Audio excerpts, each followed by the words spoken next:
I just bought the book Bushcraft by Mors Kochanski, and I decided that instead of just putting it on the shelf, I would read it and try to practice the skills inside. In order to motivate myself to do so, I'm starting a little outdoors book club on my channel. The purpose of these videos is to share information, practice. I'm hoping to learn a lot in the process, and hopefully you will too. One other thing, I'm not an expert. If I was an expert, I wouldn't need to buy a book. You'll get to see what an average guy from Iowa does trying to practice these skills. You don't have to be a Superman to go outside. Welcome to episode 2. In this episode, I'm going to talk about the next thing that he talks about, which is ignition, and he's talking about another method here. And this time, instead of talking about matches, he's talking about flint and steel. He makes the point that you have to be kind of careful with matches in wind, but flint and steel, it doesn't really matter. So, for flint, you know, a lot of people think you have to have something special. Basically, any rock that is harder than carbon steel will work, and I have a way of going out and gathering that.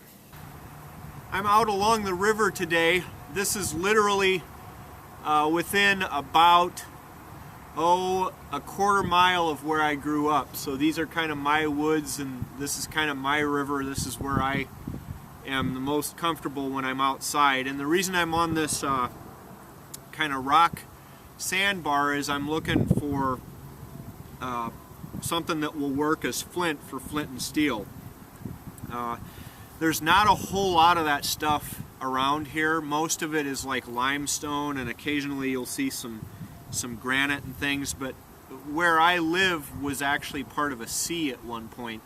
So anything that I'm any chance of me finding flint or something that will work as flint is going to be most likely along the river, and actually this looks like it might work. So here's that piece that I found. It looks like it may work, and basically to test it, I'm just going to hit it on the rock here and see what splinters off. Oh, I lost that piece. Let me do it again here. There. So this may work. This stuff. The only way to know for sure is to test it with a steel, and I'll do that when I get home. But I'm going to collect this.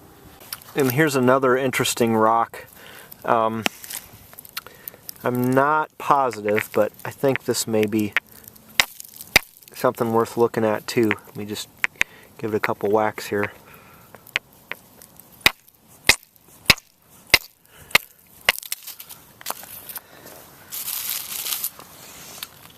Yeah, I'll give this one a try too.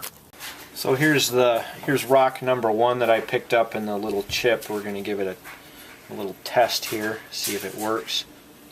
Yep, rock number 1 works. Here's rock number 2. Here's a chip I poked off. We'll give this one a test, see if this one works.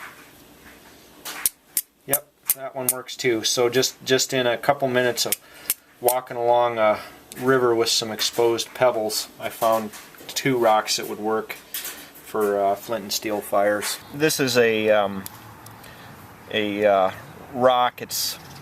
I'm not sure it's like true flint, but one way I look for things that are going to be good for flint and steel type fires is it's got this kind of cracked surface to it. When you hit it against a rock, it splinters and forms chips like this. In the book, he mentions hitting, just dropping this from a height and letting it hit a rock and then getting splinters that way. I like to do it just a touch more precisely, so I just take any old rock, and I know I'm doing this wrong. Please don't beat me up over it, but I just find any old rock and then just start hitting it against there and see what happens. There, see, there's a chip. Let me go grab it. Right here, this came off of right there just from that one little hit. You see where that came off? Bam. And so what I'm doing is I'm finding an edge and kind of hitting it, and it'll pull chips off of there for me. Now with flint and steel, I've always wondered, you know, it's kind of fascinating. You hit this and then little sparks come off. What's going on there? You know, like water, fire, air, and dirt. Magnets, how do they work? Well, he has an answer, and that's that, and I'll quote directly, "The rock usually has to be cracked apart to expose a sharp edge to strike against. When the steel is struck against this edge, a fine shaving of metal is produced, becoming so hot in the process that it burns." So that's the answer. Now if we could only learn how magnets work. He talks a little bit about the steel, and he says that it should be a high carbon tempered steel. This was a file at one point. Someday I'll make a video and show how to make these. It's not hard. You can use iron pyrite. You can use any high carbon steel. So he shows one of his diagrams is using what I think is probably a Mora, and he shows a striking technique that I'm not crazy about, because look at where that blade is if I slip or if anything happens. It's just not for me, but you can get sparks. I'm getting sparks here. Probably aren't showing up, but you can get sparks this way. And this is 1095, it's a Mora. Another one you can use any 1095, so this is a BK16. You can get there sparks with that too. So any kind of a high carbon steel will work. He also shows a method of doing it with an axe, where you take the axe head and hold it in one hand and then strike against it with the flint and steel. Moving on, he talks about tinders. The first thing he talks about is a synthetic tinder, char cloth, and he says you can use any kind of a vegetable fiber cloth to make char cloth, and he recommends denim. And the method he talks about is taking 2 strips of denim and burning them, lighting them on fire in a fire, kind of wafting them out, and then sealing them in an airtight container. I've got a little bit different method of making that. This is an airtight container used to hold tobacco. A friend left it at my house. Yeah, that's the ticket. And here's a nail. I'm just going to poke a little hole in the center, like so. Now I'm going to open it up. Here's a couple strips of denim. Just going to kind of put these in there.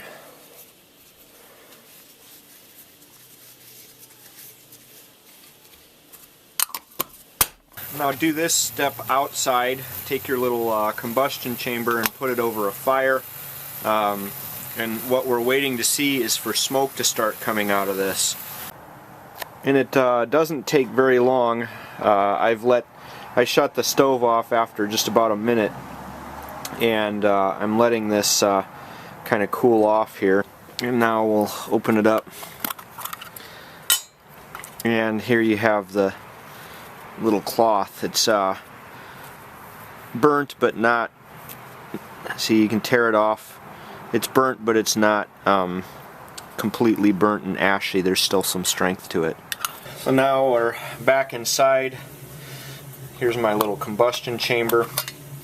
I'm going to keep this combustion chamber for when I want to make some more char cloth when I run out. This is just another can that I'm going to use as a little tinder can to store that stuff in. You want a nice, you know, semi-air and watertight container. I don't think it has to be perfect, but I'm not going to use this one because it came with a hole in it.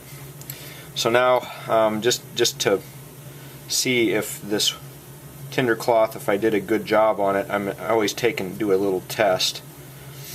Again, it's that's the texture I'm going for, so I think it'll work.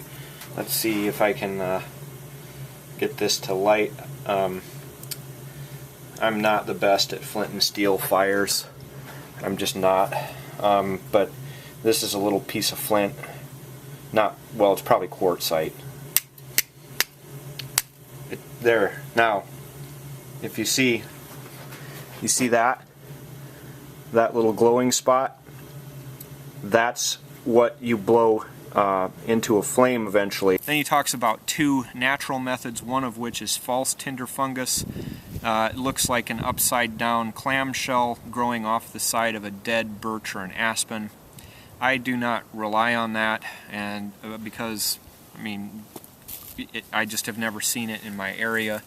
But basically you take that and there's a specific part of that fungus that you take and you mix it with wood ash and water and you boil it and you get a tinder out of that.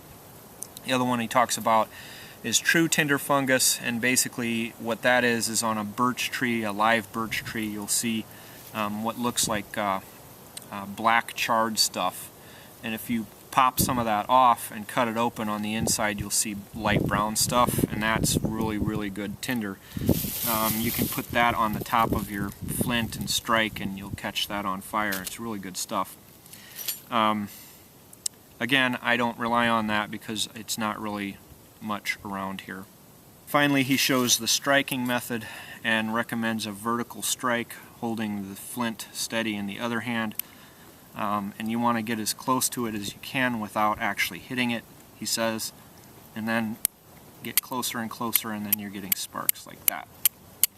So now, while I was getting ready to shoot this video, I found a whole bag full of tinder. He mentions that you have to transfer your burning ember into a tinder bundle or nest, and he recommends things like grasses or old man's beard or things like that. And old man's beard, I have not seen it growing specifically around here, but we do have, if you look close to water, a lot of times you can find this real fine fern stuff. This stuff right here is pretty flammable. It's this real wispy stuff. This is not a pine tree that it's growing on, and I'm not in a boreal forest or whatever, but so I'm pretty sure that you wouldn't necessarily call this old man's beard, but I am going to harvest some of this and kind of demonstrate some of the flammability. Just so you know, I'm very, see, it's a real fine fern. I'm very close to water, and that's where I would typically expect to find stuff like this. It's pretty uncommon to see that. At least it is in my experience in this part of the world. So I don't rely on that as a tinder, but it is here, at least some form of it is. We also have what I call cotton bark. It's this stuff. For tinder, if you look on these trees, just whenever you pass a tree with dead bark on it, stop and lift up the bark and see. I want to say this is a cottonwood, but I'm sure I'm wrong on that. But this stuff works pretty well too if you just go ahead and bunch it up, and maybe we can do a demo. And to make this work as a fire, what I usually do is just kind of crunch it. And if you do this inside of a bandana, you catch more of that stuff and kind of spread it out. And this is pretty flammable stuff. And I found some other real kind of small wispy grasses, and of course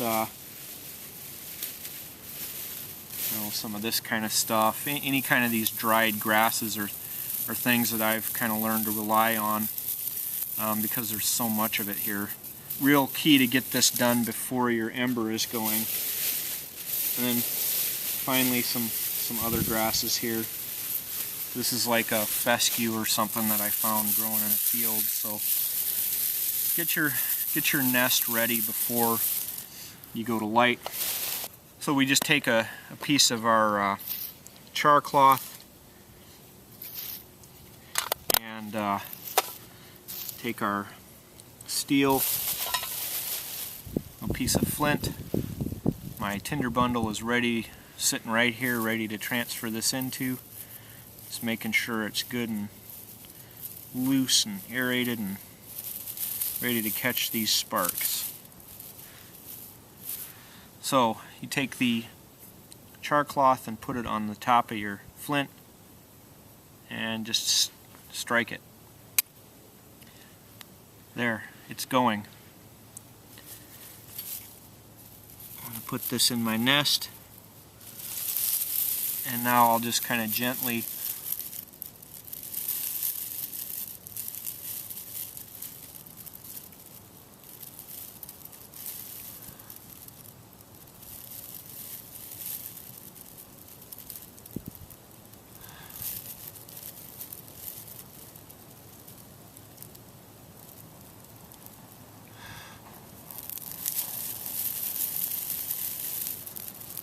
there.